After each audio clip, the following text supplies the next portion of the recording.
One of the biggest plot points in Genshin revolves around the Fatui and Tsaritsa's plan to collect all 7 gnosis in order to rebel against Celestia.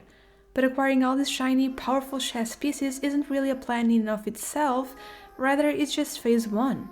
So you got to wonder, what is the ultimate goal here? What exactly is Tsaritsa planning to do with the gnosis? Well, she might not be planning to do anything. Instead, she might be setting the stage for the return of another god, the Primordial One. Before we go any further, allow me to quickly thank the lovely Windine for giving me the light bulb moment needed for me to connect the 2 strands of this proto-theory that would otherwise have been stuck in the dark recesses of my mind forever. Okay, I know that you are wondering how the gnosis can bring back the Primordial One, but we first need to go over the book/stone tablet before Sun and Moon one more time to understand why I think it is gone in the first place. This chronicle was written down by a scribe of Tokoyo Okami millennia after these first events took place, so we cannot be sure their accounts are 100% accurate. But this is the only account of this time period we have, so I'm going to be basing myself wholly on it for this part. According to this book, Tevat already existed before this god descended, but it used to be ruled by the 7 dragon lords. With its arrival, the Primordial One, a throne of the heavens, who, according to the scribe, might have been Fanes, created his world anew. In order to do so, it had to defeat the draconic lords, and so it created 4 shining shades of itself that waged war over 40 years, finally vanquishing these terrifying creatures. With peace finally achieved, the Primordial One and its shades turned all their attention towards creation. They created mountains and oceans, birds and beasts, and finally, humans. Mankind was the Primordial One's most cherished creation. It loved them and wanted them to be happy above all else. And so, heaven catered to the needs of their people, with the Primordial One and its shades providing rains when hunger knocked on the door or riches when poverty threatened. So long as humans did not succumb to temptation, no harm would befall them. That is, until a second celestial throne descended upon Tevat. It's unclear why this happened in the first place, but a war between them, the Primordial One, and its 3 other shades soon broke out. Amidst the conflict, the destruction was so great that the ancestors of the people of Enkanomiya were plunged into the depths of the ocean, where their prayers could not reach their warring gods. These prayers soon turned into lamentations, and so the era of darkness began. However, there was one god that had not forsaken them completely, Istaroth, god of time. Everything we know indicates she was one of the shining shades of the Primordial One. She was still beloved by her people, to the point where they did not even dare utter her real name in reverence, deciding to call her Kairos instead. Eventually the war ended, and the descendants of the people who had fallen to the ocean sought to return to the surface, only to discover that the Primordial One had laid down a ban that prevented them from doing so. This led them to believe the Primordial One had defeated the second throne, except all of this seems entirely out of character. For one, this was all guesswork. They never saw Fanes or the other shades besides Istaroth ever again, at least as far as we know. And from here on out, Celeste is no longer a caretaker but a punisher. They no longer provide for the people, instead they wipe out entire civilizations. That does not seem like the act of a loving, benevolent god, which is exactly what the Primordial One was made out to be so far. And sure, the people lost their way, and in their desperation started to worship what little light they could get their hands on in the depths of the ocean. And we know that Enkanomiya eventually became extremely corrupt, but is this a temptation the Primordial One warned against? Is this enough for it to forsake them? I don't think so, especially if we assume that Istaroth as a shade is another one of Fane's creations. Would she really oppose her creator like that? I find it hard to believe. Surely there would be consequences for that, and we know she stuck around for a good while because in the past both Barbados and Istaroth were worshipped simultaneously in Mondstadt. We are talking about a pretty big time scale here, not to mention that the mysterious voice the traveler recently heard in Sumeru might have belonged to her, though I don't have proof to back up this particular claim just yet. So, what's the conclusion? Personally, I believe that the Second Throne won the war, which both explains Celestia's sudden shift in alignment and the disappearance of all the original gods with the exception of Istaroth. They were somehow sealed, maybe not unlike the twins. And here I use the term sealed instead of killed purposefully. We know that even Tevatian gods, which are ranked lower than celestial gods, can never truly die. Think of the Tadarigami, for example. The will and power of Orobashi were enough to plague the land with a curse even after his death. And then there is Andreas, who is dead but still able to keep a form that allows him to interact with the world around him and maintain his powers.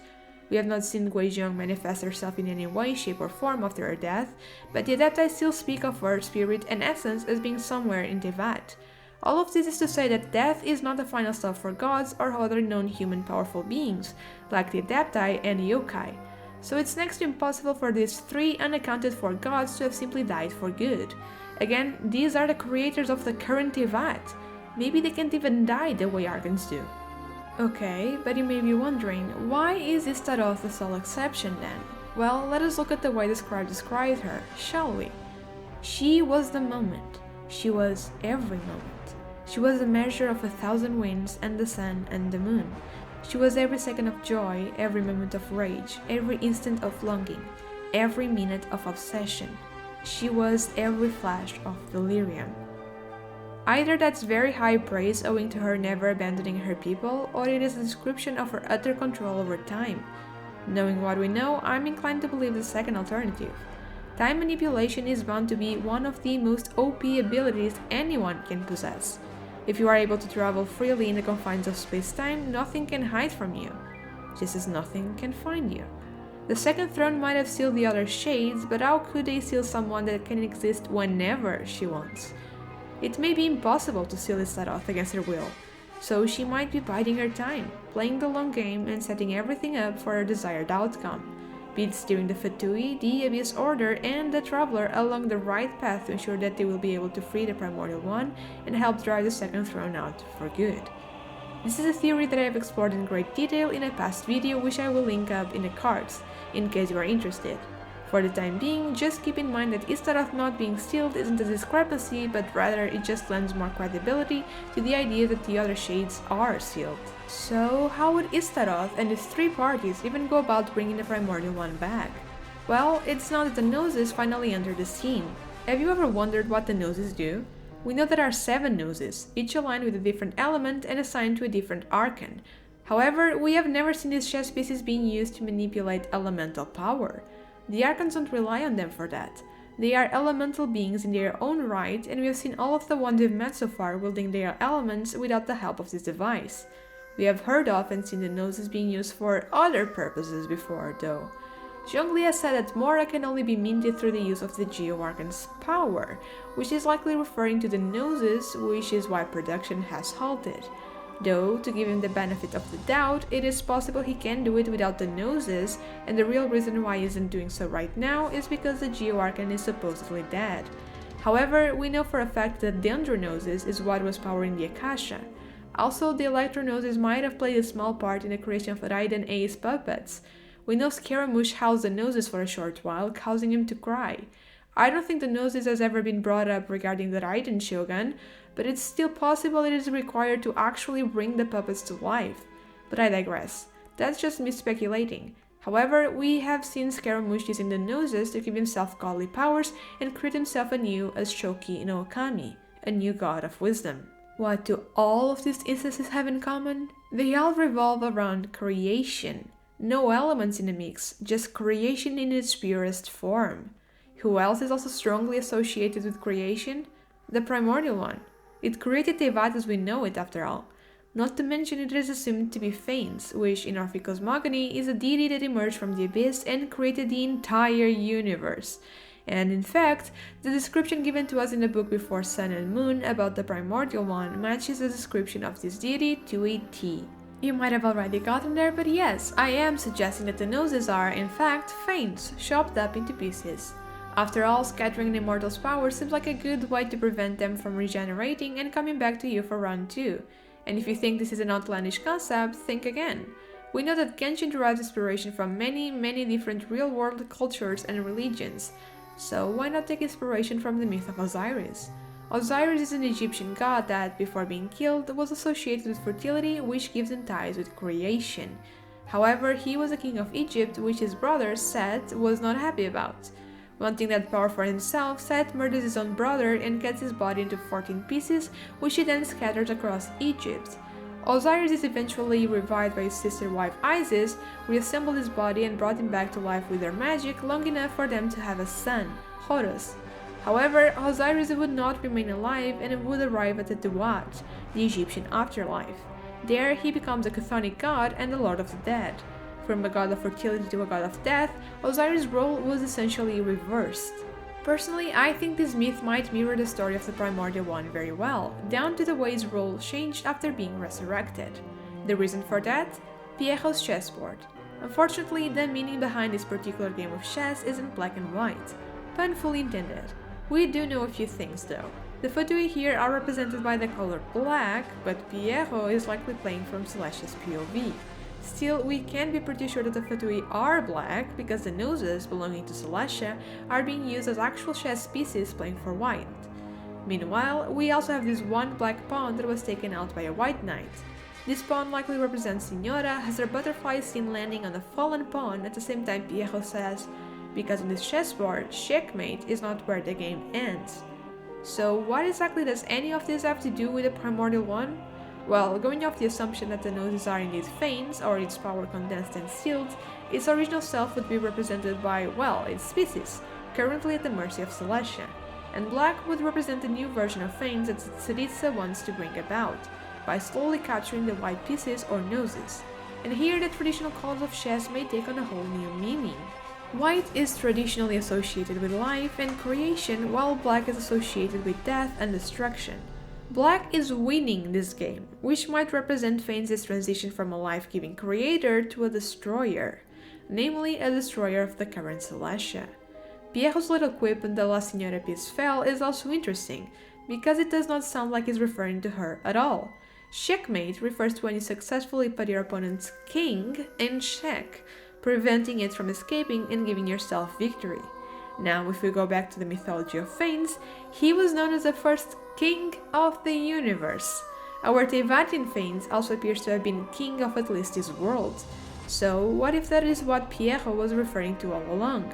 In other words, he might have been saying, because in this game, capturing the Primordial One isn't where the game ends. And it isn't. Bringing this god back isn't the same as beating Celestia. After all, it was already defeated once. This is just a preparation for war. After this, a whole new game begins. One where the gnosis have metaphorically been turned black. Remember how Osiris is chopped up into 14 pieces? We have 7 gnosis. If you mirror them and represent this new version of Fanes, you would come up with 14 pieces total. 7 representing its original self and 7 representing its rebirth. Alright, are you still following along? Great! Now that the connections are laid out, you might be wondering if we have any evidence that suggests this is the right interpretation. And yes, we actually do. If we look at the Traveler's character page, we will see this quote: "The Keeper is fading away, the Creator has not yet come, but the world shall burn no more, for you shall ascend." This is an interesting one, because unlike other quotes in this page, it isn't signed by anyone at all. However, whoever or wherever this information comes from is likely a trustworthy source, because part of this text has already been confirmed. During the Sumeru Archon quest, Nahida tells us that Heavenly Principles, aka the Sustainer, has been laying low after stealing the twins 500 years ago. Sustainer and Keeper can be synonyms, so the Keeper is fading away can be referring to the Sustainer's absence. And if this part is true, then more likely than not, so is the rest of the text. This creator is almost certainly the Primordial One. Just one problem. It says the creator has not yet come, not the creator has not yet returned, so it is possible this is referring to another entity altogether, but I don't think so, and that's because of this game's title, Genshin Impact. Obviously, Genshin isn't an English word, but it's not exactly a word in any other language either. It's kind of the English-fied version of the Japanese pronunciation of the original Chinese name. It's kind of like what you get when you put a word through multiple languages in Google Translate. Why they thought it was a good idea, I don't know, beats me. But the original Chinese name translates to original god Impact. There we go with the synonyms again. Original and primordial are the same thing. And listen, the Primordial One already had a massive impact in Teyvat. It created Teyvat as we know it, but that was before the game started. Millennia upon millennia before. Why name a game after something that isn't more than just a piece of lore? Something that is never going to happen on screen. If I were in their shoes, I personally would not do it. But say, if this original god was to make another entrance and completely change the way things work in Teyvat, then yes, it would make for a pretty great title. That is also the last part of the quote that tells us that the traveler shall ascend. This is a term we have heard several times before, being used to refer to an Alogene or vision holder that ascends to Celestia and becomes a god. But in a traveler's case, it's a little bit different because they don't have a vision, so we don't know if they can ascend in the traditional sense. Maybe this ascension is literal, as in they will go up to Celestia to fight the second throne alongside the Primordial One. If, for the sake of the argument, we assume that it was indeed Istaroth who recently spoke to them, we can start to see the makings of this master plan of hers, and how all the pieces align, right? Or, we have already seen a god take over the traveler's consciousness and use their body before. In fact, we have seen Nahida do this multiple times. Maybe the Primordial One won't be able to acquire a physical form again. After all, we have yet to see a god give up on their body only to get it back later. And if Fens required the vessel to manifest itself again, then who would be a better fit than another descender? Let's keep the parallels with Osiris in Egyptian mythology going for a little bit longer, shall we? In ancient Egypt, pharaohs are considered to be gods on earth, the link between the people and their deities. This isn't a description that fits Fens, but it fits someone else, the twins. They aren't humans the way we know them, but they are also unlike any of the gods we've seen so far. While it's unclear if they were even able to age while under the Sustainer seal, we do note that they are much older than they appear. It's something even the travelers hinted to on occasion, and Zhongli, who is over 6,000 years old himself, treats them as record keepers capable of outlasting Tevat. That and their ability to control the elements without external help sets them aside from humans, even though they are referred to as such by many characters. But they also don't fit seamlessly in with the gods. They aren't bound by the same rules, and they might even be unaffected by erosion. They are almost like a middle ground, a perfect vessel for a long-gone creator who returns to his people. But that's just my theory based off what little information we have, so please take it with a grain of salt. But I'd love to hear from you. Do you think the Gnosis are indeed the Primordial One, and do you think it is coming back? Please let me know your thoughts and theories in the comments down below. That's all from me today. My name is Blue, and I'll see you again soon. Safe journey, travelers!